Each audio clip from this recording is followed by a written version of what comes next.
Sveiki sugrįžę. Siūlau pasižiūrėti siužetą, kuriame supažindiname su pirmaisiais institucinės globos žingsniais.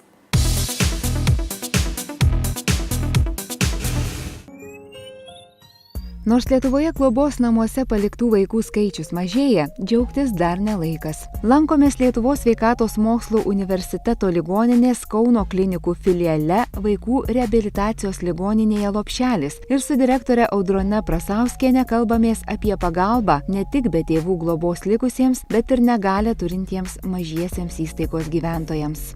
Aš atėjau čia dirbti prieš 20 metų, čia buvo kūdikių namai ir gal dėl to, kad aš pakliuvau į tą aplinką, man daug dalykų atrodė kažkaip tai nesuderinama su normaliu gyvenimu. Matyti vaikus ir sveikus, ir neįgalius, taip paliktus, atrodė kažkas neįmanoma. Pašnekovė pasakoja, kaip laužant įsigalėjusių sovietinio mąstymo stereotipus buvo kuriama pagalba negalią turintiems vaikams ir jų šeimoms. Pirmasis žingsnis – įkurtas vaikų darželis neįgaliesiems. Ta mes jau padarėm 95 metų sausio 15. Į tą grupę priėmėm vaikus turinčius pačią sunkiausią negalią. Tokių vaikų tuo metu į darželius nelabai priimdavo. Ir tai buvo pradžia. Paskui, kadangi mes labai smarkiai draugavom ir dirbom su neįgaliųjų centru Norvegijoje, Tonsberge, Vestfoldo grafystai, jų specialistai važiuodavo pas mus, mokė, kaip reikia dirbti su neįgaliais vaikais. Ir kaip sniego gniūžtė ir prasidėjo, Norvegijos vyriausybė parėmė mūsų projektą, kad mes išplėstumėm tas paslaugas neįgaliem vaikam. Tada pas mus atsirado ambulatorinis skyrius 98 metais, tada 99 metais stacionarinis skyrius neįgaliem vaikam šalia tų mūsų kūdikių namų. Ir mes, aišku, stengiamės tėvam pasiūlyti viską, kas įmanoma, kad tik tai jie nepaliktų savo vaikelio tam pas mus kūdikių namų skyriuje.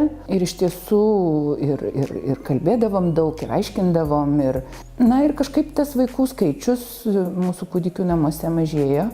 Kai aš atėjau čia dirbti, buvo apie 120 vaikų, dabar mes turim apie 50 vaikų.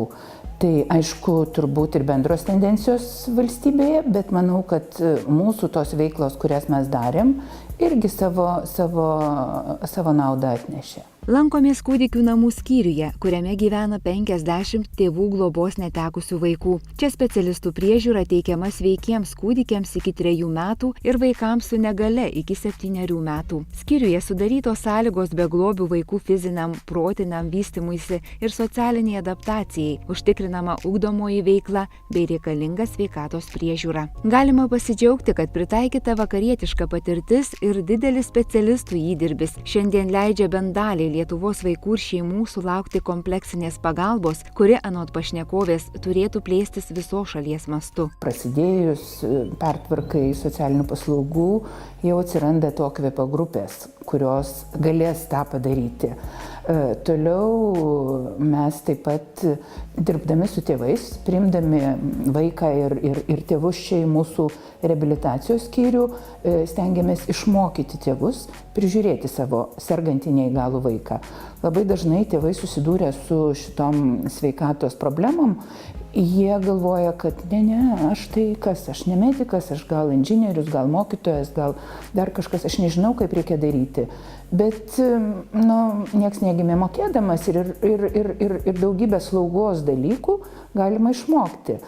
Tai mes irgi stengiamės ir išmokinti mamas, ir zonduoti, ir atsiurbti, ir dar ten visokius dalykus padaryti, kas yra reikalinga vaikui. Ir paskui išleisti į namus, namuose, prižiūrėti vaikelį, globoti, slaugyti. Netgi yra buvę taip, kad reikėjo ten kažkokio tai aparato, mes ir aparatus skolinom, kad tik tai tas vaikelis išvažiuotų namo, o ne į kokią nors globos įstaigą dėl to, kad tėvai pasimetė ir nežino, ką daryti. Gydytoja Audronė Prasauskienė teigia, kad siekiant mažinti paliktų negalią turinčių vaikų skaičių valstybėje, didelis dėmesys ir valdžios atstovų darbas turi būti skiriamas jų tėvams. Juk susilaukusių neįgalaus vaikelio tėvų gyvenimas dažnai apsiverčia aukštyn kojomis, tad ne tik finansinė pagalba, bet ir moralinis palaikymas ypač svarbus. Kiekvienas vaikas turi augti šeimoje ir su savo tėvais.